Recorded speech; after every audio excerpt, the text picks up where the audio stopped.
And we begin tonight with the United States Supreme Court, the 9 individuals with lifetime appointments to the highest law-giving body in the nation, who have the power to determine whether you can or cannot make decisions about your own body, or whether you can or cannot legally marry your partner. The 9 individuals whose literal job it is to make rules that every single American must abide by. Those same people have decided, apparently, that they don't need any rules for themselves. Earlier today, Senate Democrats at a Judiciary Committee hearing made the case for Supreme Court ethics reform, calling for a code of conduct that justices must follow, which is basically just the bare minimum. Committee chair and Senator Dick Durbin even pointed out that right now, ethical standards for Supreme Court justices are actually lower than they are for local city council members. Ethics cannot simply be left to the discretion of the nation's highest court. The court should have a code of conduct with clear and enforceable rules, so both justices and the American people know when conduct crosses the line. The highest court in the land should not have the lowest ethical standards. That reality is driving a crisis in public confidence in the Supreme Court. The status quo must change. Not a single Supreme Court justice was in attendance, by the way.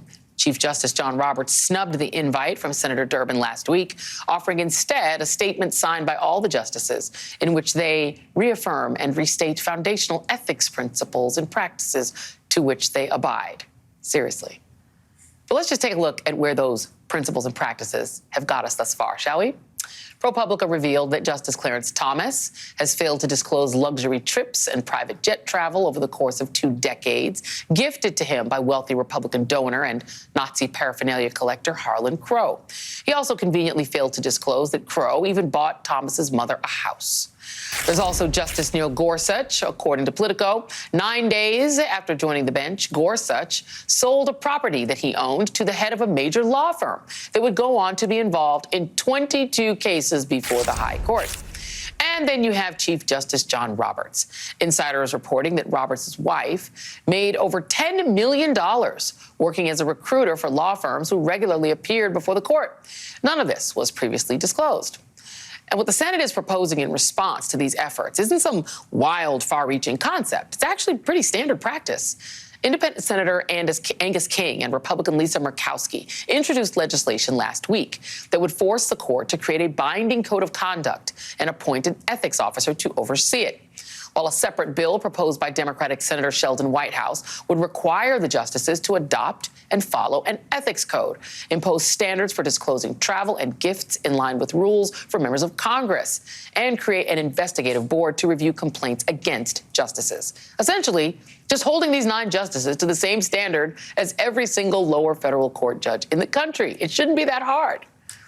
But without 10 Republicans on that board, the legislation cannot pass. Which means unless the Supreme Court decides to implement an ethics policy upon itself, they can and will keep getting away with it. Joining me now is Senator Sheldon Whitehouse, a member of the Judiciary Committee, who was at that hearing today. And Senator, thank you so much for being here. I didn't even mention Ginny Thomas. You know, there is the ongoing scandal of what she was doing in terms of insurrection and Harlan Crow funding her organizations. But you're because Dianne Feinstein isn't there, this is an evenly divided panel. Correct. In your mind, what got done today and what can get done unless that configuration changes? What got done today was that a lot of light was brought onto the problem of a Supreme Court that refuses to abide by the code of conduct that applies to all of the federal judges, that has no entity to investigate or check or do fact-finding or reach conclusions. So they basically call their own fouls.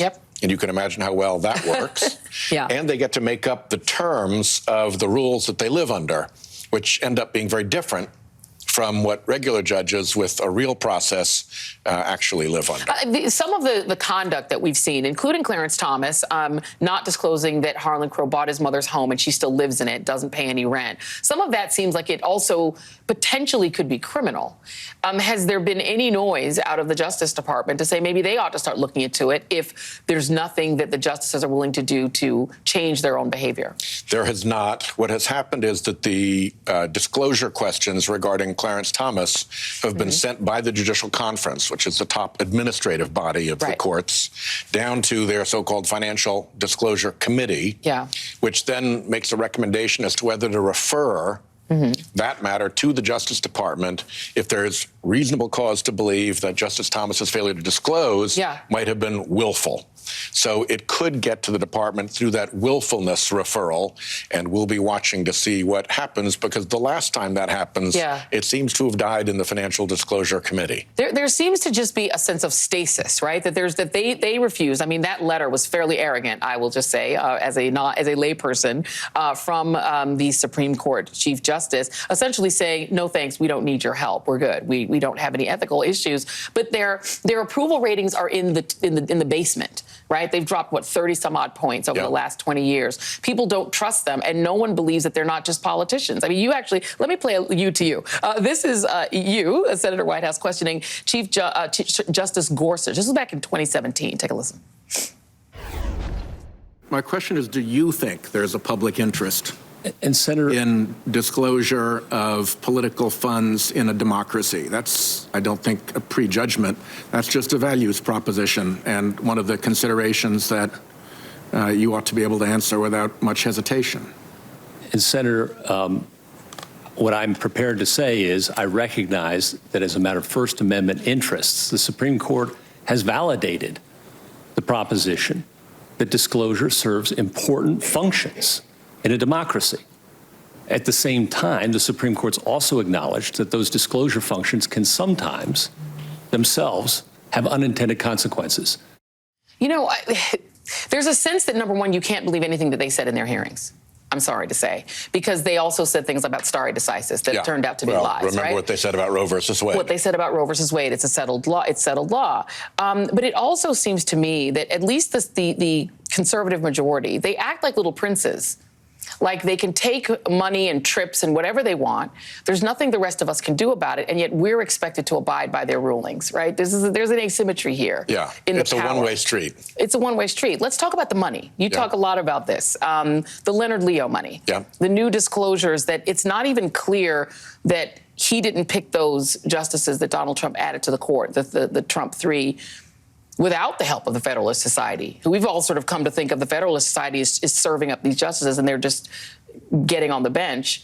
Now it's even murkier. Yeah, it's much murkier. I mean, it's a little hard to pick apart because Leonard Leo worked for the Federalist Society and still serves on their board of the Federalist Society. But what is clear is that the Federalist Society had no proceedings through which they adopted or approved any such list. Right. So if they didn't look at it, what's this Federalist Society list? Who did come up with it?